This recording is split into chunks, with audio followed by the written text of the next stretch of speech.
Go. Welcome once again to the second day of our convention.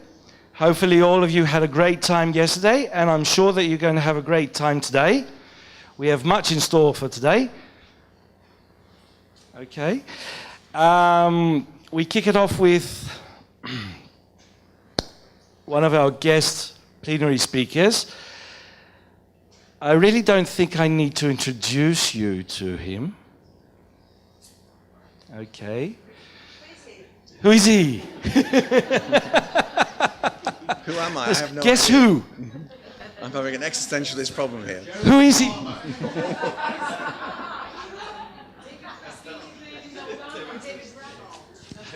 Perhaps his name is Obama. Somebody was at my listening workshop yesterday.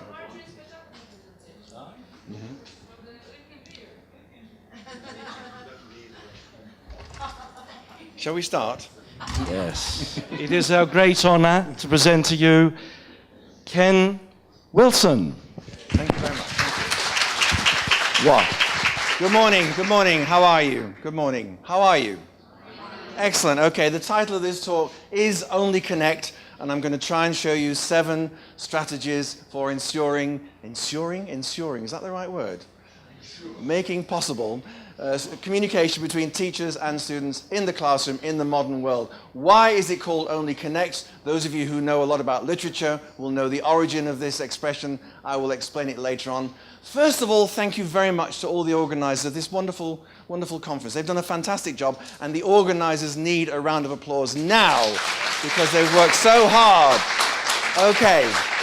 I'd like to take you first of all to North America. This is in North America. What kind of building is this? It's okay, don't worry. Say it as loud as you can. Don't worry if you're wrong. All shout out what you think it is. And where do you think it is? Where is it? Well done. Who said Canada? How do you know? Have you seen this talk before? You're Canadian. Do you know where it is in Canada? Can you guess where it is?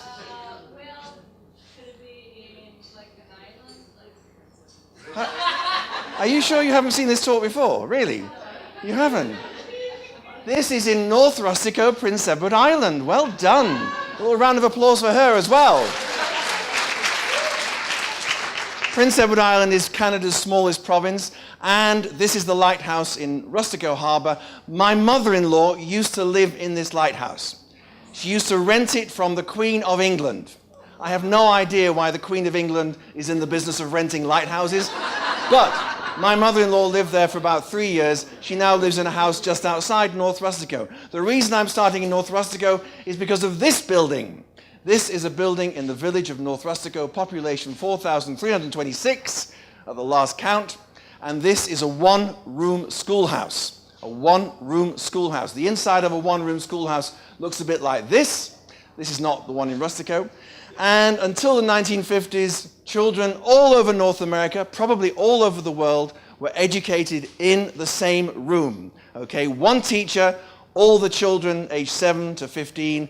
Then the boys went and worked on the fields, and the girls had their first baby age 15. It's like that. It's that kind of community, right? So, and suddenly, the most revolutionary thing in the history of education in North America came along, and it's this. What is this? It's a school bus. And suddenly, they were taking children from the villages, putting them on a bus, and sending them to a place like this, a big modern school. How do you think the parents felt about this in the village? They did not like it. I want my children to go to the one-room schoolhouse like I did 40 years ago. That's what they said, only with a Prince Edward Island accent, okay? And the parents were really annoyed that their children were no longer being taught in a one-room schoolhouse. The reason I start with this story is to tell you whenever there is a major change in education, somebody will complain, okay? Somebody will complain about every change in education. And today I'm going to make a small complaint about technology. Only a small complaint. I love using technology. I can't imagine doing this talk without technology.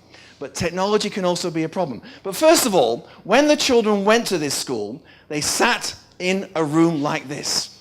For hundreds of years, we have forced our children to sit in rooms like this. It is not a good place to learn. Why not? Because you're looking at the back of the head of the student in front of you all the time. The further back you are in the class, the less likely you are to get involved unless you have a good teacher.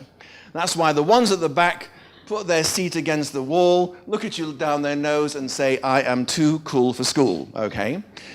Actually, it's because they can't hear anything.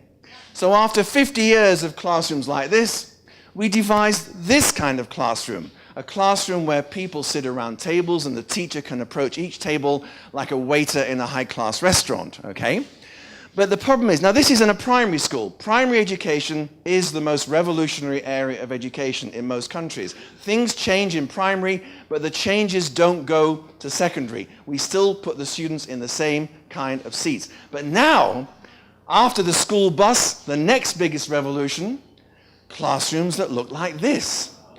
Not just the media room, there's one around the corner there. There are schools now in the world where every classroom has a computer at every desk. It hasn't happened here yet, but it may. So think about the implications of it happening, okay? And even this has been superseded by this much more flexible system, every child having their own tablet. This is happening in Uruguay, for example, in South America, every child given a tablet at the age of 7. But I'm a bit worried about this kind of education. And my worries were given fruition last year when I met this very nice young man. His name is Bryce. He comes from South Africa. He had just left high school and he was on a tour of Europe. Here he is, as you can see, in Blackpool. Those of you who know, you're supposed to like that. You know Blackpool. You're supposed to, that's for you. That joke is for you, okay? Okay. Bryce did a tour of Europe and he came to my house and he talked about his classroom. He said, in his last year at school in South Africa, they go back to school in January, without anybody telling the students, they came back, every classroom looked like that, computer at every desk. So I said to him, trying to be neutral, oh, how was it? He said, terrible. I hated it. Okay, I said, why? He said, because it changed the relationship we had with our teachers. It changed the relationship we had with our teachers. In the old days, the teacher would come in and say, good morning. You do sound like teenagers this afternoon. Right, okay. Good morning. Good morning. Okay. And then the teacher would engage at some point and maybe then say, open your book. But there would be an engagement with the teacher at the start of the class. Good teachers engage for a long time before anything else happens. It becomes a conversation, just a real life event. What happened, my friend Bryce said, because every one of these computers was connected to the internet from the minute they were switched on. The kids would come in, go on social media, of course. You know, there's nothing to stop them. The teacher would come in, say, good morning, and they say, hi, over the top of the screen, right? And carry on with social media until he said, okay, start. And they go, what did he say, tell us we have to do? Every day was the same. The engagement between the teacher and the students did not work anymore. And Bryce found this very difficult. And he particularly didn't like, this is not him, this is just a photograph I found. When the teachers finally came round the classroom to talk to them, the teacher and the student would be looking at the screen and not at each other. He said it was amazing. His favorite teacher, who he really liked eye contact with, he never looked at him. He said, so what have you been doing so far, bro? Oh, cool, okay, interesting. And then walk away. Never made eye contact. These are small problems for some people, but I think a student like him, very bright young man, missed the engagement with his teachers. So we can't stop the technology. We just have to make sure that the old-fashioned engagement continues. Okay? That's why it's called Only Connect, and I will explain later on, as I say, why it's called Only Connect. But first of all, I want to show you a typical class, not necessarily English, of students. I want you to see if you recognize any of the types of students here. Okay? Have a look at them. I found this picture on the internet and I suddenly realized it's actually quite interesting. It's quite an interesting picture. What? There's lots of different types. What animal is this? It's all right, boys and girls. You can shout out even if you're wrong. You seem very nervous class, okay? What kind of animal is it? Thank you. They're good on this side. They're a bit quiet on this side. Okay, this side, what kind of animal is it? Good, okay. Now the cow is the dreamer. The cow is the dreamer. I was a cow in my class, okay? I loved most of my classes and I loved most of my teachers, but when you're 15 years old, you start dreaming, don't you? I was top of the class in French. I feel very proud about that. But the problem was, as a result, the French teacher always asked me questions first. And sometimes I was somewhere else. And my French name was Antoine. My name is not Antoine. So I found it difficult to respond when he said, Antoine. I'd always go, Antoine, who's that? Oh, oui? And one day I heard Antoine through this fog. And I said, oui? He said, attends-tu la question? Did you understand? Did you hear the question? And I don't tell lies. I said, non. He said, qu'est-ce que c'est le temps passé de prendre? What is the past tense of prendre? You know what? And I thought, I'm 15 years old. Frankly, the past tense of prendre is not the most important thing for me to tell you. And anyway, you're a French teacher. You ought to know that, really, you know. And that, I'm sorry, that's a kind of 15-year-old response. And you can't help it when you're 15. You can't expect students to be any more professional than that when they're 15 years old. So the dreamer. Now, the pig never stops taking notes. The pig never stops taking notes. Nowadays, possibly on a tablet. But there are adults who are the same. You know, I did a talk in Moscow about 2 years ago, about this size auditorium. I said, good morning. And I looked down there and a woman wrote, good morning. So I thought, okay. I said, my name is Ken Wilson. And I looked down and she was writing, my name is Ken Wilson. I said, is your name Ken Wilson? She wrote, is your... Oh, sorry. But there's nothing wrong with people taking notes. But you've got to bear in mind that occasionally they've got to... These are the kind of students who don't connect very well with each other. So you've got to watch out for them. Now, what kind of animal is that? What is it? I think it's a goat. The goat is asleep. The goat is tired. Why is the goat tired? Because the goat has been up all night on social media. It's not your fault, but it is your problem, okay? How do you deal with sleepy students? I can't help you with that one today. Now, what kind of animal is that? It's a sheep. A sheep. Get that? A sh. I know you have problems with the sh sound. It's not a seep. It's a sheep. Seep is something that happens with liquids coming under doors in X-ray, in X films, okay? Seeping. Sheep. It's a sheep. And the sheep is asking questions. Some of your students ask questions all the time, often at the most inappropriate time. When I was a new teacher in Spain, I had one pupil who kept saying, profe, profe. I said, what? He says, what is the difference between buy and purchase? What? What? Buy. I thought, buy? Purchase. Oh, purchase. Oh. You've read that somewhere, haven't you? And I'd go, oh, well. And I thought, nowadays, look, that's a very interesting question. I'll tell you tomorrow. That's the answer to that. Now, the duck is a different problem. The duck answers all your questions. As soon as you ask a question, the duck puts her wing up. And all the other students say, it's okay, the duck is going to answer. Not a problem. And finally, the rooster. What's the problem with the rooster? No, I don't think he's bored. I think he looks unhappy.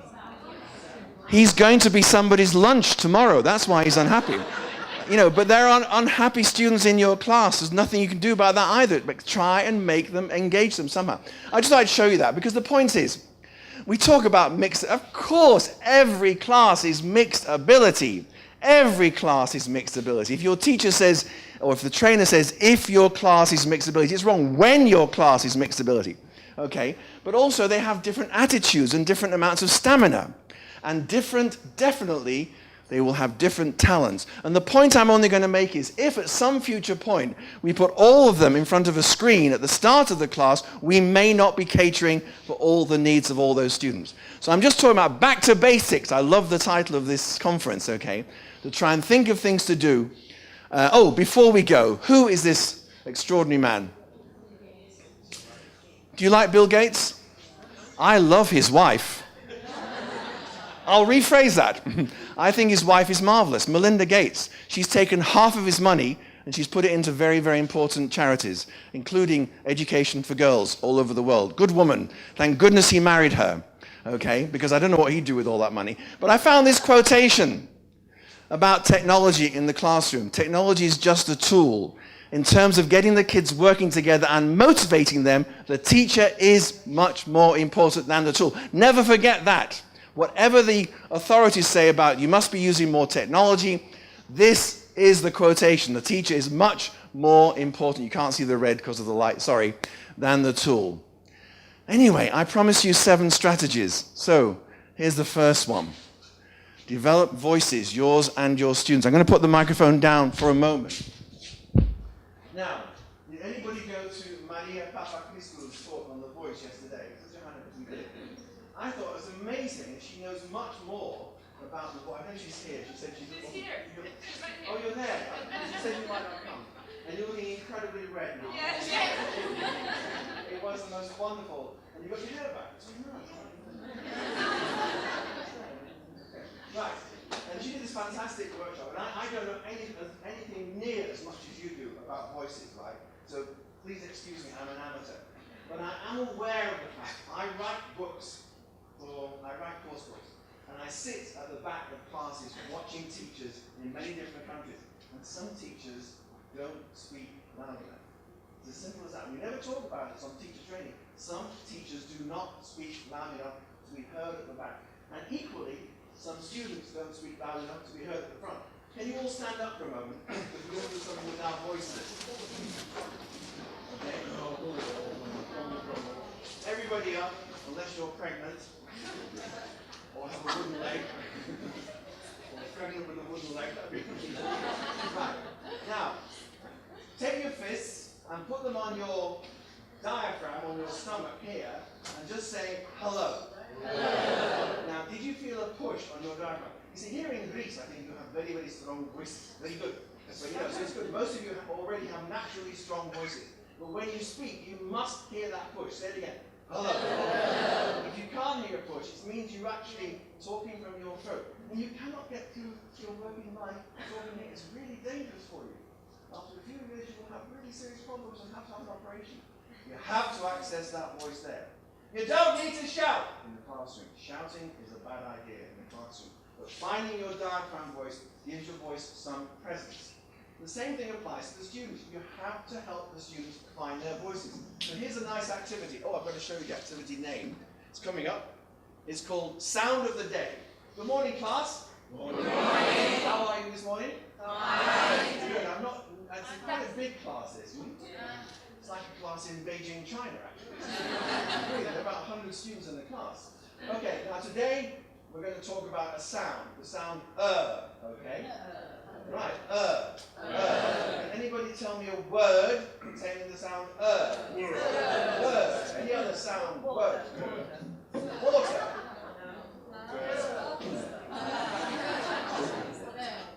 Bird. Excellent. This is a difficult sound for Greece, isn't it? Right, now what I want you to do, I want to take a deep, in a moment, wait, because otherwise you'll be taking a deep breath and get instructions.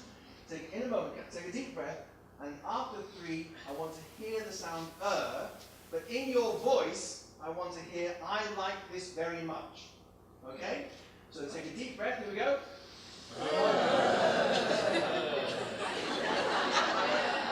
No problem, I'm very, very disappointed in you. So after 3, breath, 1, 2, 3, Don't listen to him. Okay, here we go.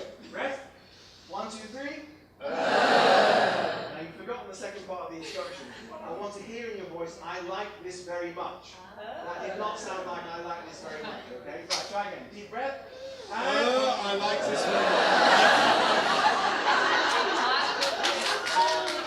Just make the sound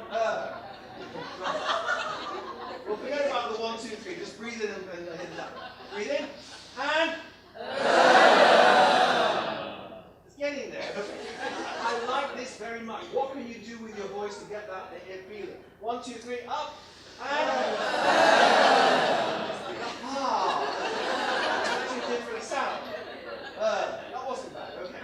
This time, deep breath, and when you exhale, I want to hear, I don't like this at all. Okay? Deep breath. And that's what the sound was made for, wasn't it? Really.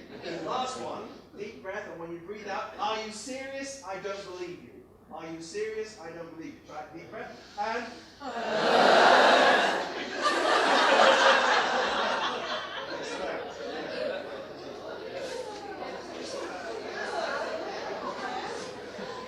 This sounds strange, but I really recommend you do that every day in your class. Different sounds every day. Okay? Just to get that breath. Because you know what? Especially teenagers. Teenagers are incredible. They can walk into your class, they go, hello, and they don't breathe for 45 minutes. It's extraordinary. Adults can't do that. Teenagers can. You have to get your students to breathe. You have to get your students to breathe. So, number 2, talk about yourself. It sounds like an obvious thing to do. You don't have to be friends with your students. I don't know, I haven't had a class since Facebook started, but I would not be friends with my students on Facebook. Okay, so have a Facebook page for your class, yeah. But the fact is, when you walk in, it's nice as if you treat your students like real human beings. And just talking about what's happened to you in the morning, or something like that, is a good way to start. Now, this is the 3rd time I've done this talk, and nothing particularly interesting has happened to me today. But when I did the talk a month ago in Istanbul, I was sitting on the front row waiting to start, and I thought nothing interesting has happened to me today either. So what am I going to suggest? And a woman walked up to me and said, hello, Ken. And I said, hello. She says, you don't remember me, do you? And I didn't. I'd never seen her before. She said, I looked after your cats in the summer of 1979. That is quite an extraordinary, and there's no way I can find out if it's true or not. She walked up to me and she claims that she lived in my house for the whole of the summer, 1979, and fed my cats. And I simply do not remember. But so I told the group that, but I'm afraid nothing interesting has happened to me today. But as a teacher, you are part of the class. If something happens in a book that you've done, if the book is about Manchester, an article about Manchester, which every book should have an article about Manchester, after Thessaloniki, the greatest city on the planet, then you say, I've been to Manchester. Just make yourself part of the class, okay? Or another possible idea, which I like to do these days, is to use a photograph of yourself. I'm going to show you a photograph I took of myself now, a selfie, and I want you to talk to each other and try and decide where it is and what's happening. And don't worry if you get it wrong. You Greeks are so worried about getting things wrong. I don't care. I want you to say something, not get it right. Here is the picture. Talk to your partners. Where is it you think and what's happening?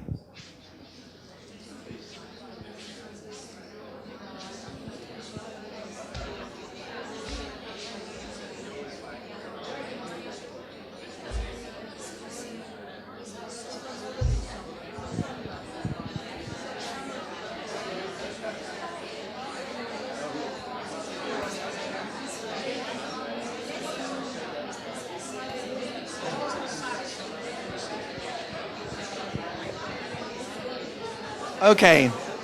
Mr. Prodromou, would you please describe the picture first? In the picture, in the foreground, I can see a man. The man is very young and handsome. He's wearing dark glasses because he doesn't want to be recognized by all his fans. In the background of the picture, in the middle of the background picture, I see a man, another man. He's got a hat. He might be, possibly a soldier of some kind. Excellent. That's excellent. Yes, he's the duck in the class, right? Any more you want to add? Any more you'd like to add? It must be France, and the man with the sunglasses must be breaking some rules. Oh, wow, that's brilliant. That's really good. It must be France. Why do you think it's France? Because of the... Yeah. Can you tell me what you think about this boy in the beret? Can you describe his face? I mean, how he looks? Annoyed. Does he look annoyed?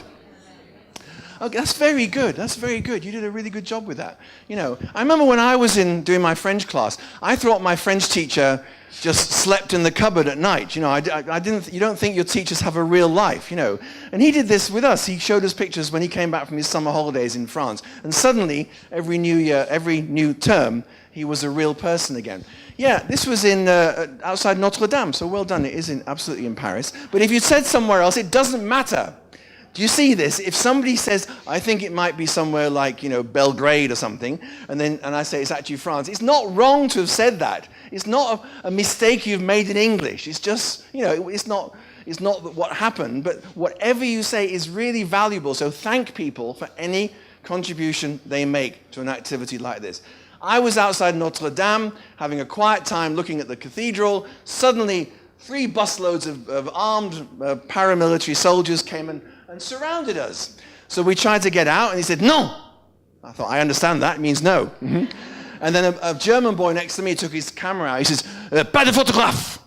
And the boy said, was? I said, look, don't, please, no, kein Fotograf, And so it all got a bit serious for a while. And then suddenly, they all said, okay, right, you can leave. And then nothing else had happened. They just surrounded us for about 10 minutes. So that was right interesting. Now, here's another one. And this time, if you're British or you recognize the person in the background, don't tell people who it is, really.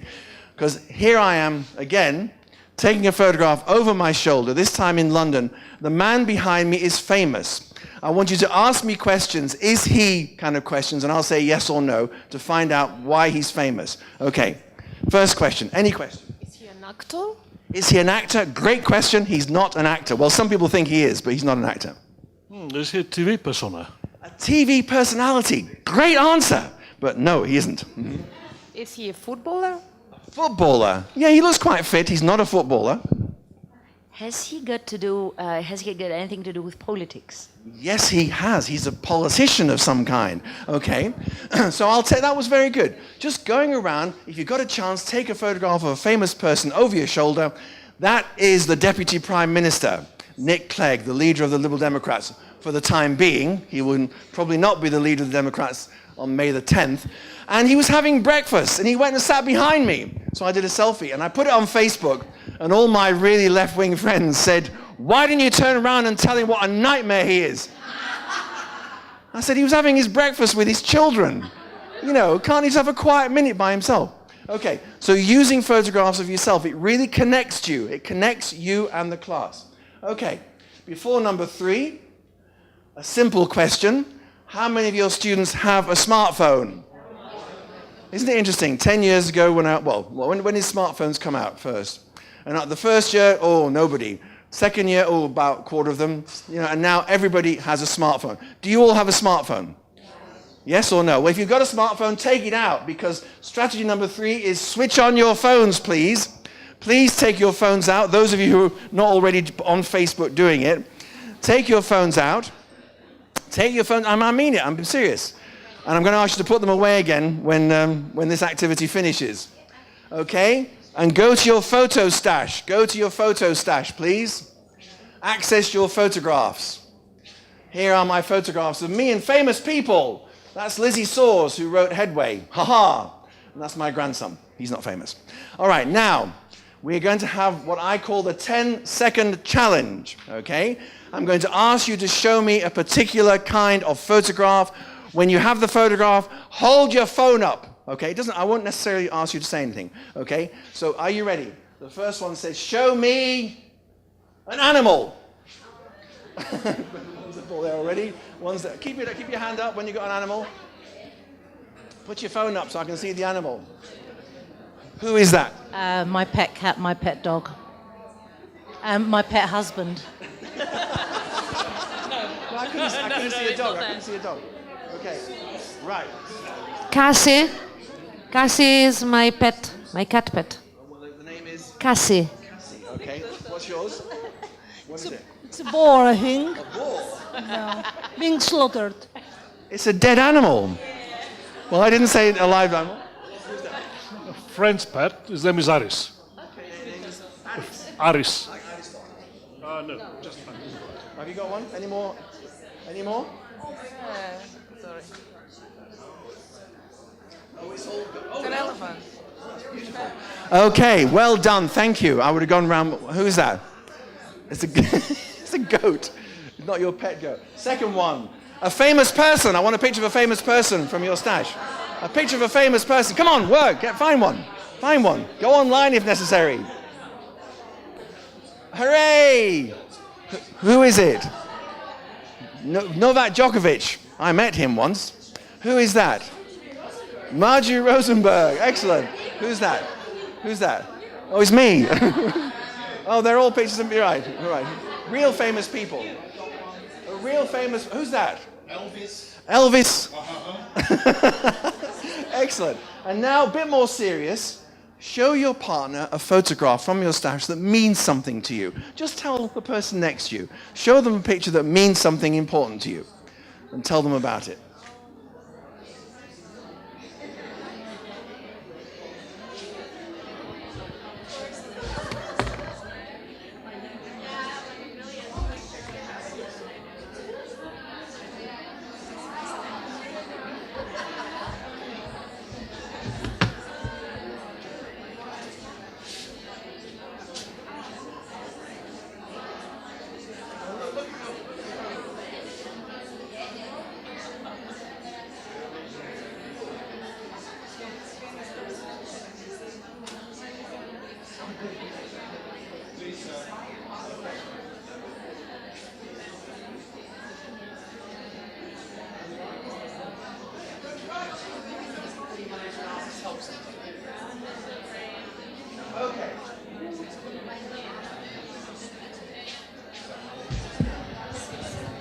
What?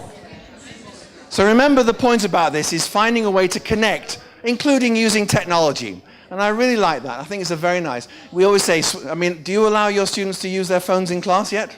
I mean, it's a thing, you know, bring your own device, because really that technology is more sophisticated and more expensive than this technology, so you may as well use it. But you have a contract with the students. I'm sorry, that activity is now over. Please switch off your phones. I don't want you going on Facebook. If I find anybody going on Facebook, then this activity will never take place again. All right? Good. Phones off. Excellent. And before we leave this subject of technology, you may have seen this picture on Facebook recently, a quote from Albert Einstein. I fear the day that technology will surpass our human interaction, the world will have a generation of idiots. This is supposed to be a quotation from Einstein, and it came along with this picture. I'm afraid to tell you it's a complete fake. Einstein never said that. He never said that. So what you have to remember is another very important quote from Einstein, and here it is. Einstein's quote, "Don't believe everything you read on the internet just because there's a picture with a quote next to it," okay? This is really important. A quote and a picture is very, very persuasive. So don't believe it. And even that is wrong. Albert Einstein did not say that. That was said by Abraham Lincoln. Okay. All right. So we'll leave technology behind for a while now. And a simple question, find out what your students know. It should be kind of obvious that you're going to find out, but there are different ways to find out. And I'm going to suggest how to find out what your students know when you get a new course book. How many people use course books generally in class? More or less. Don't worry, don't be, you know, it's like Alcoholics Anonymous. I use a course. My name is Ken and I use course books in the classroom. Right.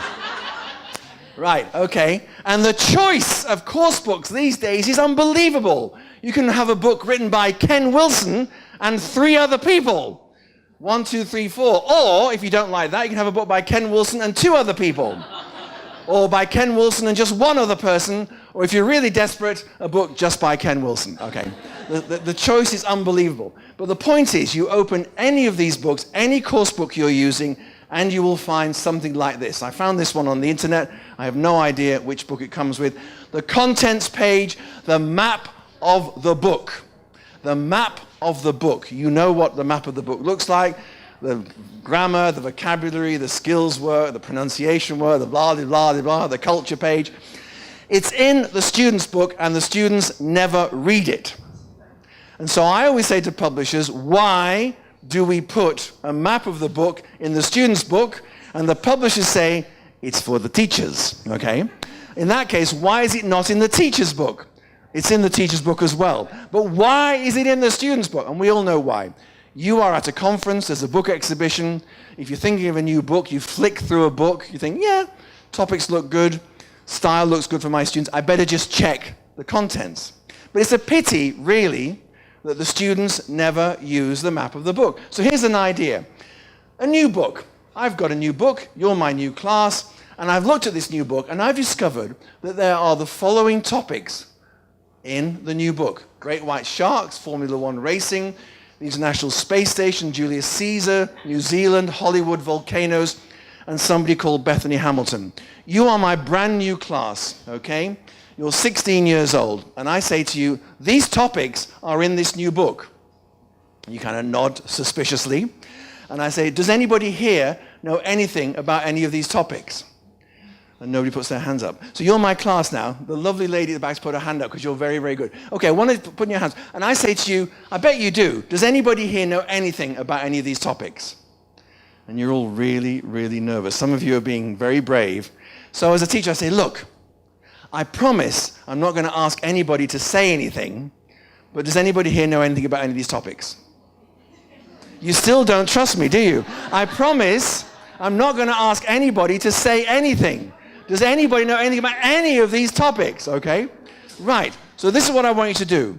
Okay? Choose one of the topics and write down a fact on a piece of paper. I'm not going to read it, I promise. You can eat it before I read it. I don't mind. A fact, not an opinion, not I don't like Formula One racing or something. I want a fact. And don't worry if you're not sure it's true. And don't put maybe or might be. Put is or was or did. Just write a fact about one of these topics. Come on a piece of paper. Everybody, I'm going to come and check.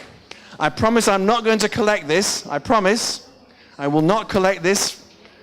You write it on your pad if you want. A fact about one of these.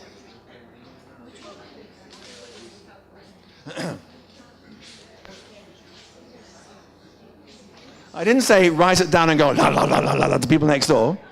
This is a very personal activity. Just you. Stop looking at each other's piece of paper. Have you all written a fact on a piece of paper? Have you all written the fact somewhere? Okay. Now, what I'd like you to do is to look at other people's facts. Look at 2 or 3 other people's facts. Just see what other people have written on their piece of paper. See what other people have written on their piece of paper.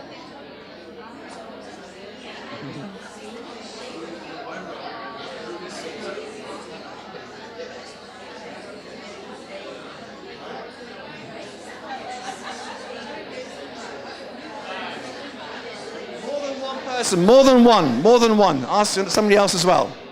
People behind you, people in front of you.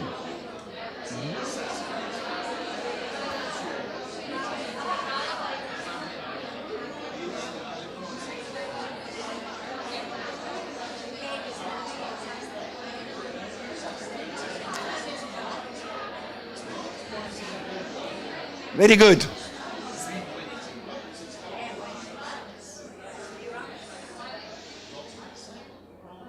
Put your hands up so we all go quiet. Very good. In Italy, they go, and another thing I want to tell you, just carry on talking. Right, now can you tell me, would you like to tell me something you heard from another student now? Not what you wrote, but something that somebody else wrote. Would anybody like to tell me what somebody else wrote? It's not a trick question, it's okay. Problem is I didn't say anything. Rakesh didn't. Have you been having a teenage misty moment, have you? No? So I'll come back. New Zealand's official language is English. New Zealand's official language is English. That's great. And you didn't write it down, so it doesn't matter if it's not true. A lot of students say, he says, they point to it. So, yeah, okay. Well done. The capital of New Zealand is Wellington. Anything apart from New Zealand? Mm-hmm. Yeah. Wow, that's brilliant. The great white shark is not white. Okay, mm-hmm. Yeah. Who did? Was there today? No, that's brilliant because, of course, that is a very good point because, of course, yeah, a duck. You're the duck. My partner said Julius Caesar was a famous author and he wrote a play called William Shakespeare, a tragedy. Right. I can see where the problem area of this class is going to be over there. Right. Now the point is, you now have this little piece of paper, and that's really interesting because, of course, there's something about Formula One in this book, but this book was written 2 years ago. But what you just said is that there's a Formula One race this weekend, today, in fact, Sunday, yeah? That's great, you see, that brings it up to date. And what I would do now is I would give all of you a Post-it. What is a Post-it? That's all right. And what color is it usually? Mine are pink. I rather like one. Pink. Yeah, yellow, pink, whatever. And what's the point about a Post-it? Got a bit of sticky on the top. I give you all a Post-it. I say, write your fact on there. And then go to the map of the book, this new book we haven't opened yet, and find the unit which deals with whatever it was, sharks, New Zealand, Formula One racing, which isn't always easy because it might just say danger as the title of the unit. Now, and then go to that unit, even if it's Unit 17, a unit we won't be looking at until 2019, okay? You go to that unit, you go to the first page of that unit, and you stick your Post-it on that page, okay? So when you get to Unit 5 in about 7 or 8 weeks' time, and everybody opens their book and you see 5 or 6 Post-its, you say, what did you write 5 weeks ago? What they wrote is more important for you at that moment than the contents of the book. Nice idea, eh? Yeah, nice. Don't forget that idea. It's a good idea. Okay, so there we are. You go back to that. And by the way, because you can't see the red, Bethany Hamilton. I'll go back. Bethany Hamilton. Has anybody ever heard of Bethany Hamilton? Yeah? If you've never heard of her, should she not be in the book? Well, let's have a look at her. You decide if she should be in the book. This is Bethany Hamilton. Do you know the story now? Yeah? I showed this photograph in a different talk in Brazil last year. I said to this boy on the front row, tell me something about that girl. He said, she has blonde hair. Okay, well, she does have blonde hair, but she's also missing something. Okay, she only has one arm. Do you know why she has one arm? Can you guess? Yes, exactly. Okay, her arm was bitten off by a shark, and the incredible story is that 4 weeks later, she was surfing again. I think Bethany Hamilton really deserves to be talked about in an EFL course book. I don't think Victoria Beckham does, for many different reasons. Nice woman, Victoria Beckham, nice mother, you know. Okay, somebody once said, isn't Victoria Beckham amazing? A singer, a dancer, a writer, a fashion designer, a mother, a clothes model. She's crap at 6 different things, you know. So, but, you know, but the point is, she also, you know, she's in the public eye, and as soon as the book comes out, things will change. David Beckham, the most photographed person in ELT materials for 5 years. Every time the book came out, he had a different hairstyle. If you open your book and there's a celebrity in it, don't use that book. We must stop the publishers using celebrities in ELT materials because they date. If you want to talk about Victoria Beckham, go online, find something from now. So open your course book. Celebrities, don't use the book. And it's the only way I can go around the world and stop publishers publishing the same old rubbish about famous people, which is out of date by the time the students read it. Whereas something like this, I think this is fantastic. Very useful story to see. Okay. Course books are now, of course, the opposite. Teach unplugged. I'm sure almost all of you know what this expression means, but for Alec's benefit, because Alec isn't an EFL teacher, I'll tell you a little history.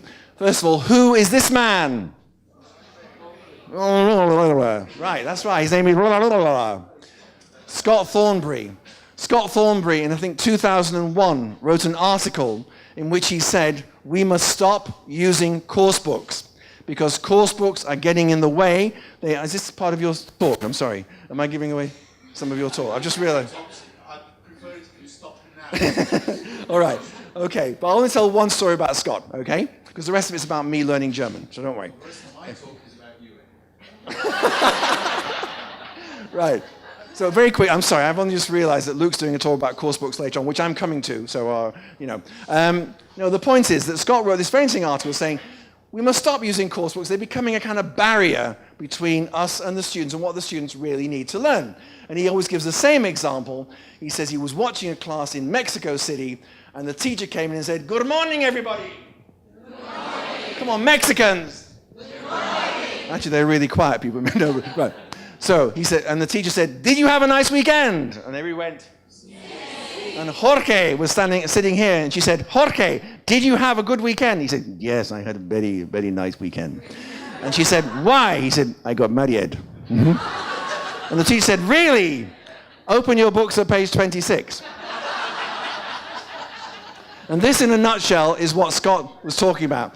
But the problem with Scott Thornbury is that if you've seen Scott give a talk, he says you can take, I'm not going to try a New Zealand accent at all because he doesn't have one, you can take a bus ticket and you can have a 45-minute class based on your bus ticket. Well, you know, he can, but the rest of us can't.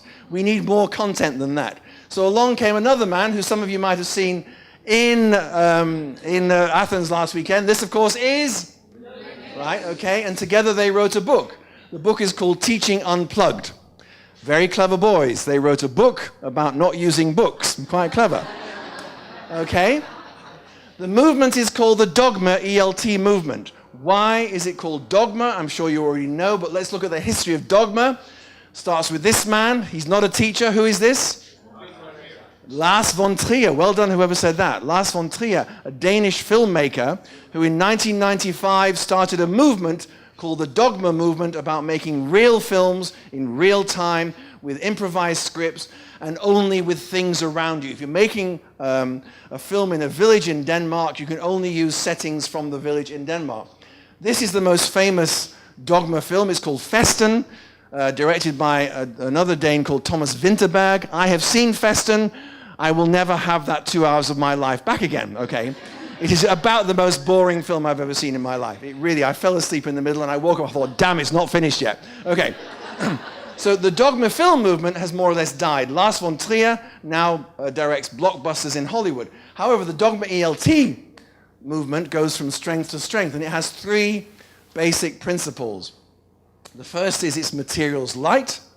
The second is it's conversation driven. And the third is it deals with emergent language. The idea being you walk in, you start a conversation about something, and you listen to the things that your students need to improve on how they answer that question. It's like ripples in a lake, okay? That's the idea behind Dogma. And like most people who write course books, I say, it's all very well, this idea, but it doesn't work. It doesn't work with beginners, it doesn't work with exam students, and a lot of teachers and a lot of students feel safer when they have a book. The most interesting thing you can do, you walk into a classroom, you've reached page 26, the class all have the book open at page 26, and you say, good morning, close your books. They go, what? Close your books. Really? And they think, what's on page 26 that's so interesting? You know, but the thing is, having recently been a student 2 years ago, I went back to school to learn this language. What language is that? Ja, ich müsste ein bisschen Deutsch lernen, ja? Weil ich, your German's going to be better than mine, ich müsste eine Rede an einer Hochzeit machen. You understand what I'm saying so far? Can I continue the next part in German? Probably not, okay. I had to study German because I was going to this very beautiful place. Anybody want to guess where it is? How do you know that? You didn't, yeah? Regensburg, it's actually very near Regensburg. Yeah, it's actually, yeah? Augsburg, in the same area. You're quite right. The architecture is very similar. It's, as Rakesh said, it's Bamberg in Germany. I went there for the wedding of these two very interesting people. The young man is my Spanish nephew Enrique, and the woman is now his wife. That's mine, isn't it? Sorry.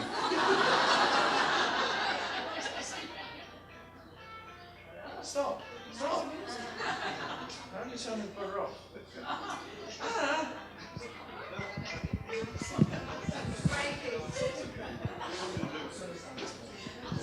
Right, okay.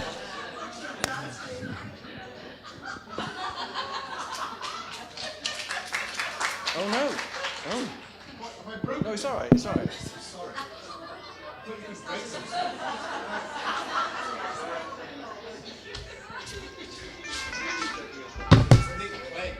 What? I think it's my wife actually, so I'll have to answer her later.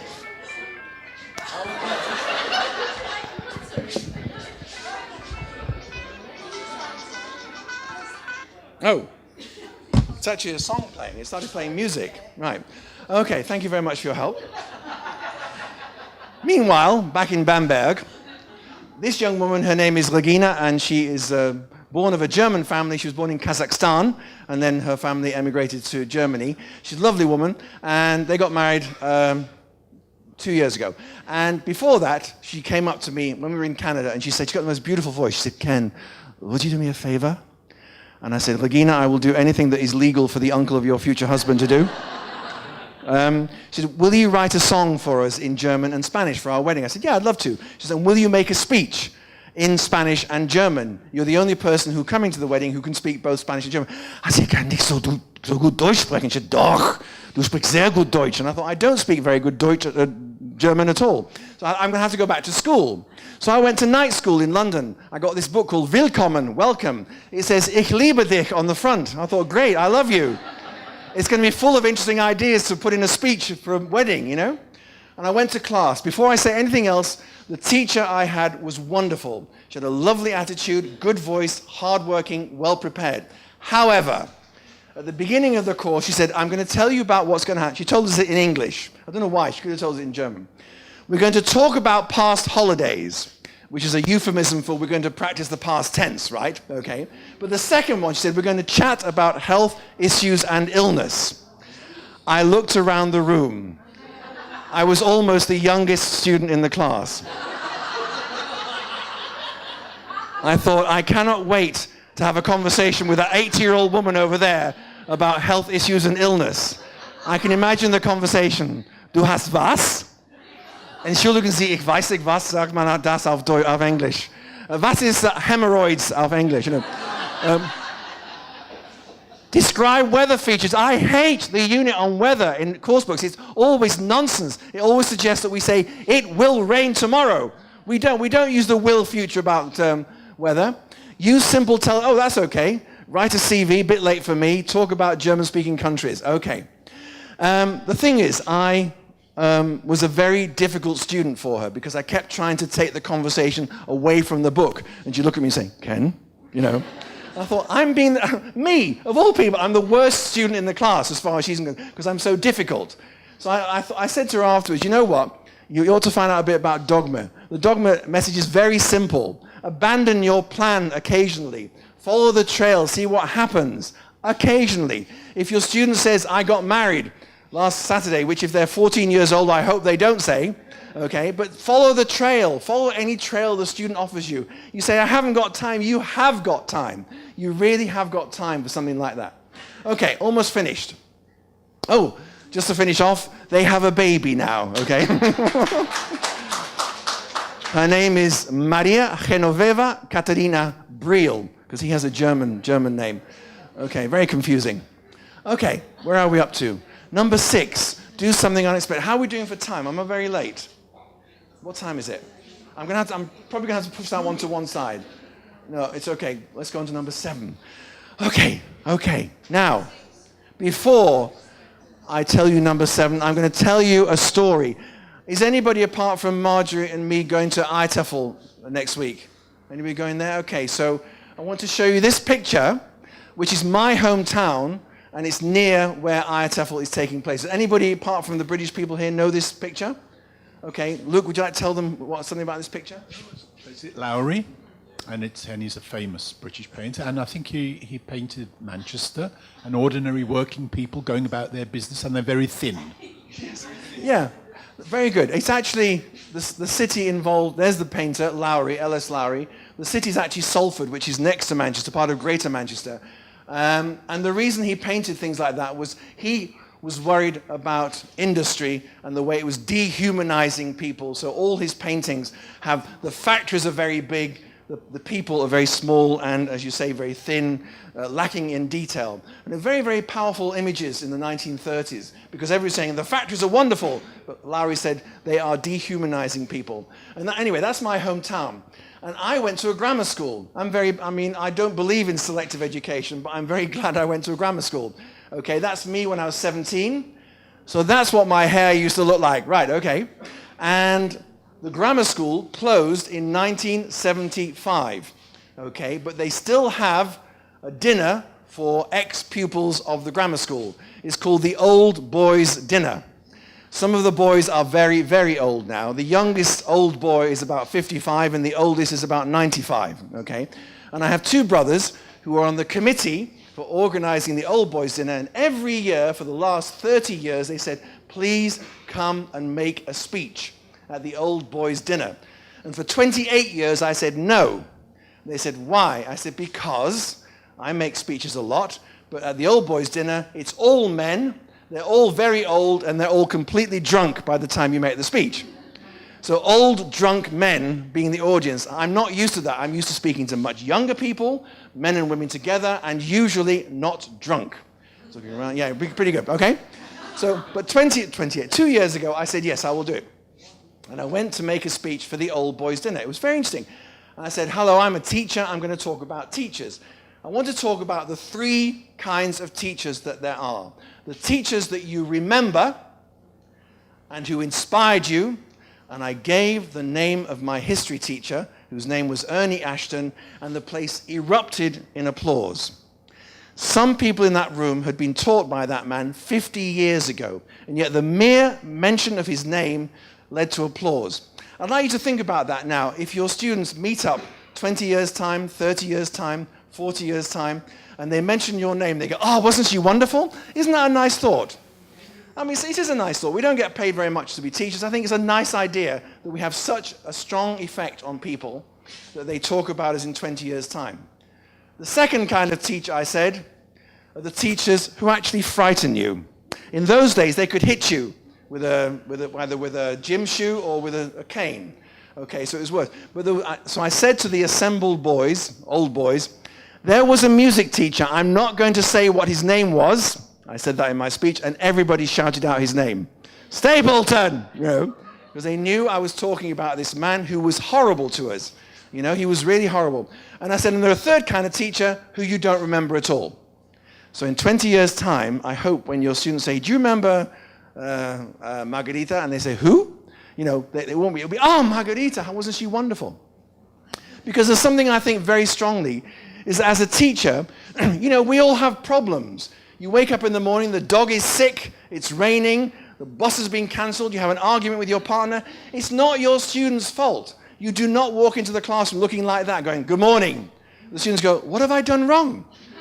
And they've done nothing wrong. They don't deserve it. You have to wait outside, it's not their problem, and you put on a smile, you walk into the classroom and look like that, okay? Just start the day with a smile. A smile costs nothing, and it really improves your relationship. It connects you with your students. So number 7 is be memorable.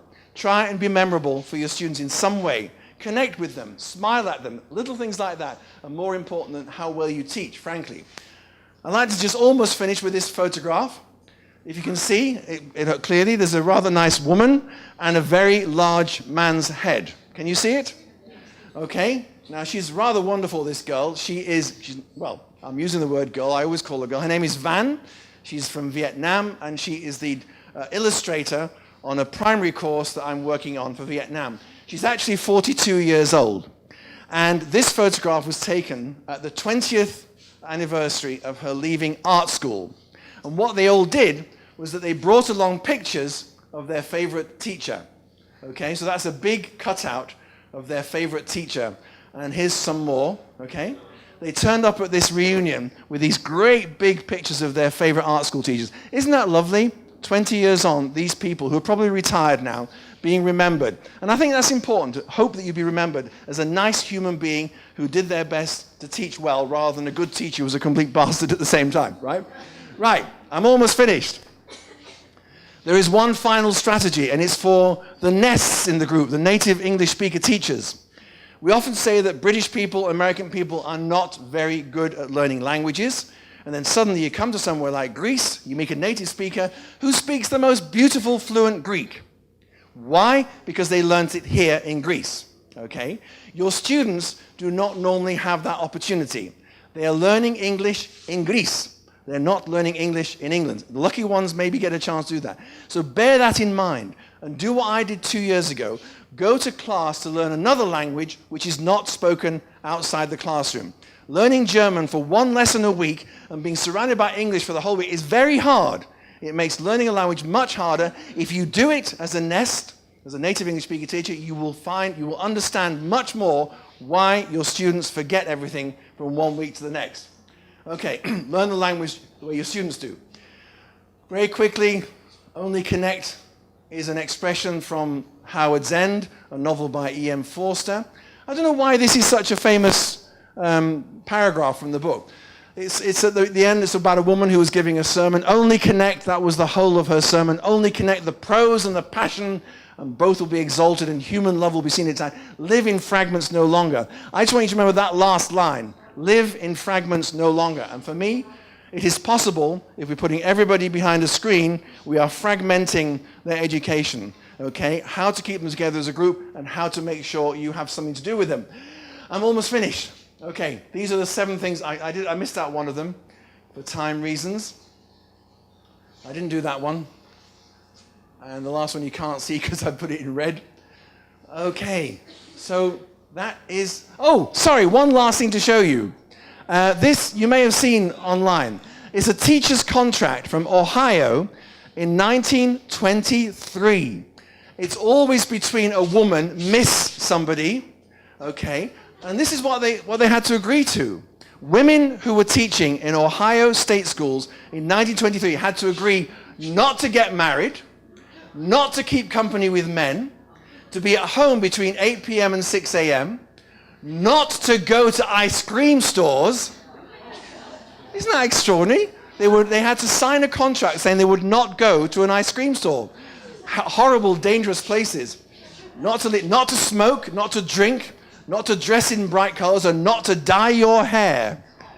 Okay, and the best part of all, for the classroom, to sweep the classroom floor at least once daily, to scrub the classroom floor with hot water and soap at least once weekly, and to start the fire at 7 a.m. So there's that one-room schoolhouse, there's the fire. If you taught in that school, you had to be there at 7 o'clock to start the fire. So teaching is difficult, but it's not as difficult as that. Okay. Thank you very much. That's the end of my talk. Oh! There's no Greek on there. How do you say thank you in Greek? Say it again. Like that? Is that right?